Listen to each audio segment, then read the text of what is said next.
मोदी जी का ग्राफ बढ़ रहा है।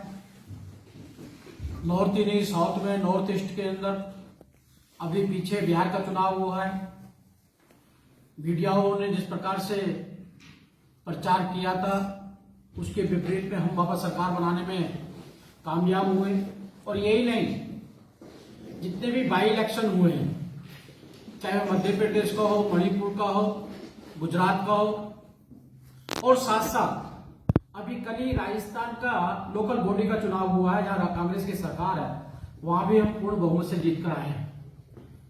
आज की तारीख में नरेंद्र मोदी जी का ग्राफ 67% स्ट्राइक रेट आ रहा है।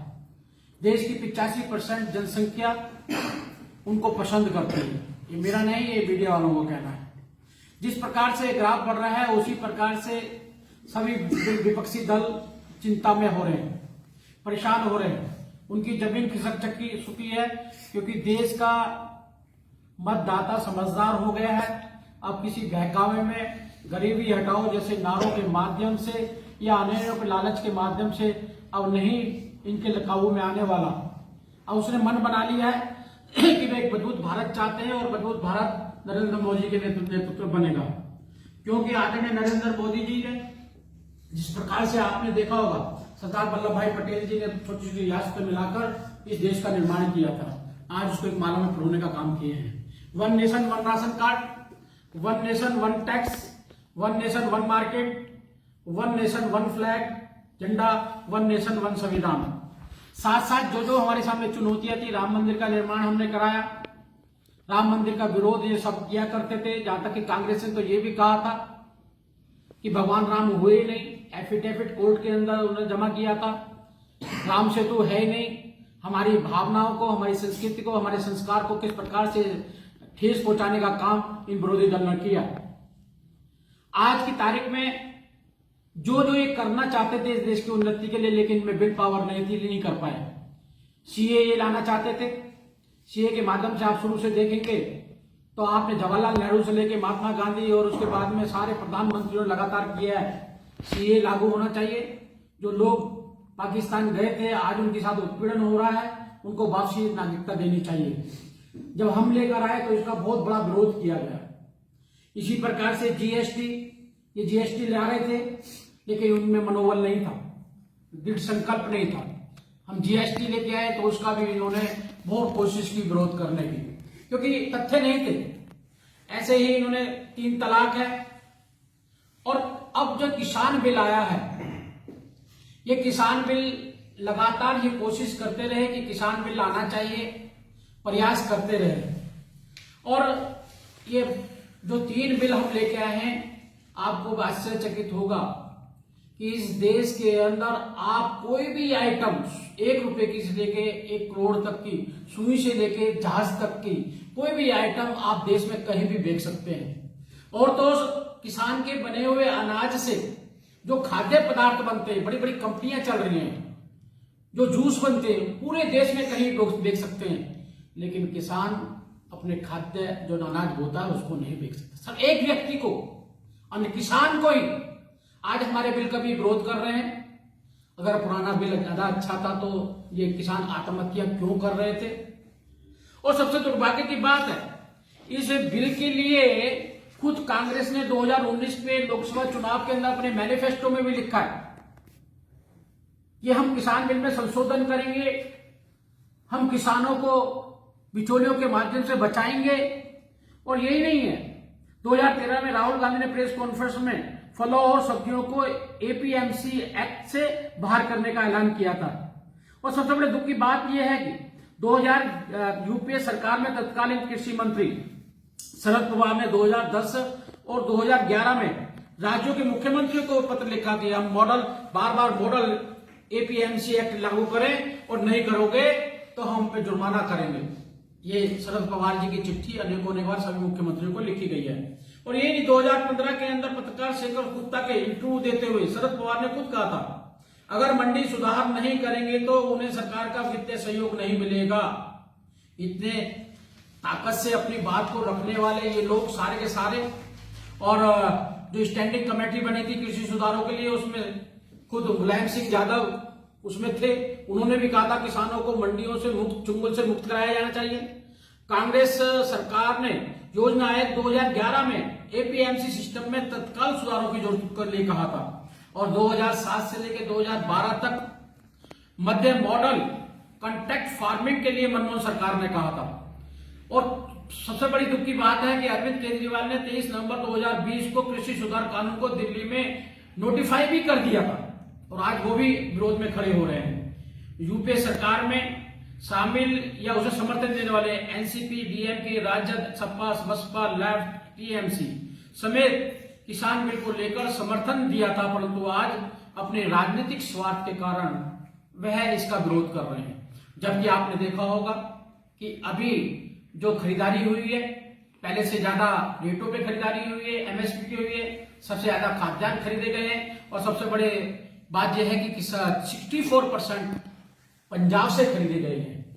उसके बावजूद भी ये लगातार हमारा विरोध कर रहे हैं।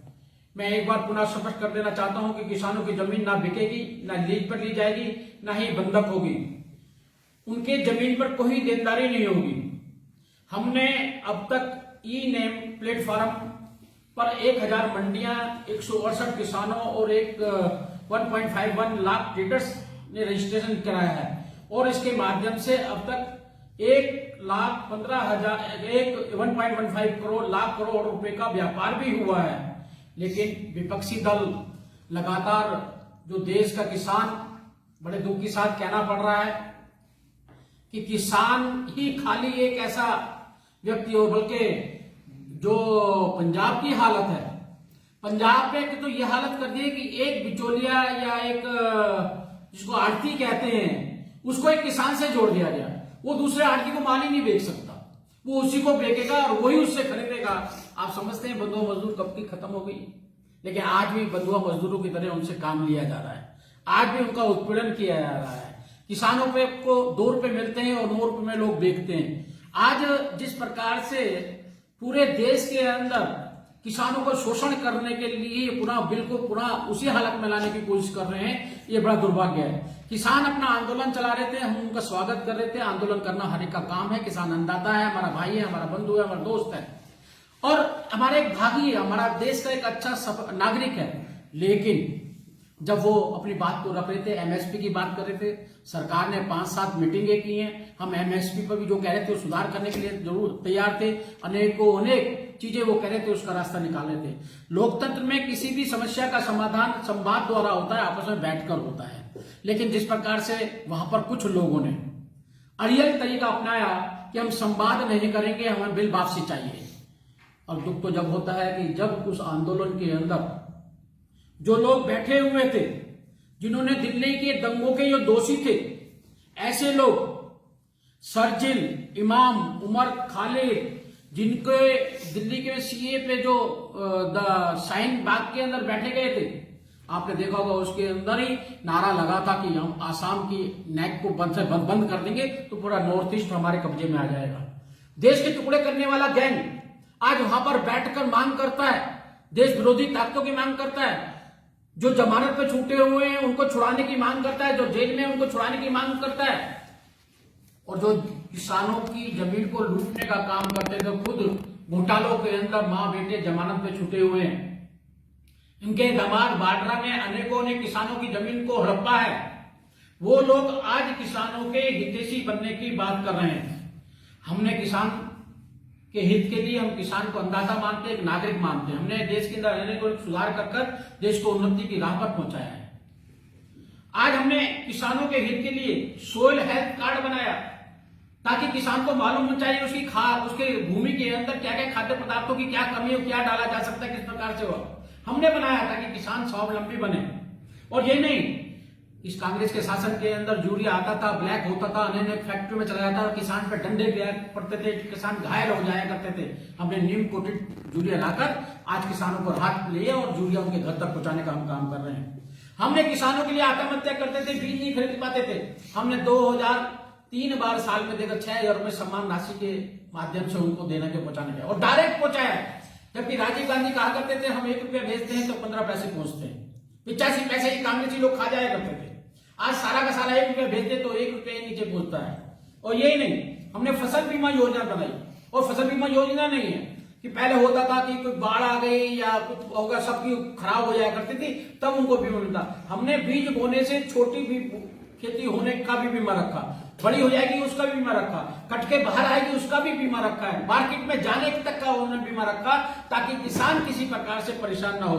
और यही नहीं, हमने आपने देखा होगा अब से पहले अटल जी ने जब किसान क्रेडिट कार्ड चलाया था, उससे पहले क्या होता था, महाजनों के पास जाया करते, 10% 15% ब्याज पे पैसा लेके आया करते थे, जमीनें गिरवी रख दिया करते थे, और बाद में जब पैसा नहीं चुका पाते थे तो उनके जानवरों को खोल के ले आया करते, उनको जेल में डाल दिया करते थे।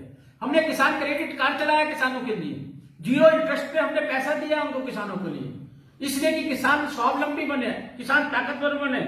हमने 297 कोल्ड स्टोरेज का एक चैन बनाई है, और ये नहीं, हमने 37 मेगा फूड फार्मा पार्क का भी हम निर्माण कर रहे हैं। आज हमारे पे आरोप लगाया जाता है कि मोदी जी अडानी और अंबानी के लिए काम कर रहे हैं। 2014 से पहले के अडानी अंबानी भूखे मरते थे। अनेकों सोशल मीडिया पे देखेंगे अडानी अंबानी सब इन जितने भी राजनीतिक दल के अध्यक्ष इनके साथ में बैठकर, इंदिरा गांधी के साथ भी बैठकर डिनर किया करते थे। वो पैसे वाले जब बने थे। नरेंद्र मोदी जिनके भाई आज पान की वो अपना पतंग की दुकान चलाते हैं, उनके भाई परचून की दुकान चलाते हैं, पेट्रोल पे काम करते हैं, उनकी माँ 10 बाई के 10 के कमरे के अंदर रहती है, वो अपने परिवार को लाभ नहीं पहुंचाते क्योंकि उनके लिए राष्ट्रीय हित पहले है। क्या वह अडानी और अंबानी को लाभ पहुंचा सकते हैं? जिस प्रकार से हम देश को चलाना चाहते हैं, एक सर्वोपरि कोरोना के अंदर जिस प्रकार से उनका दयालु मन मिला है, जिस प्रकार से हम विश्व की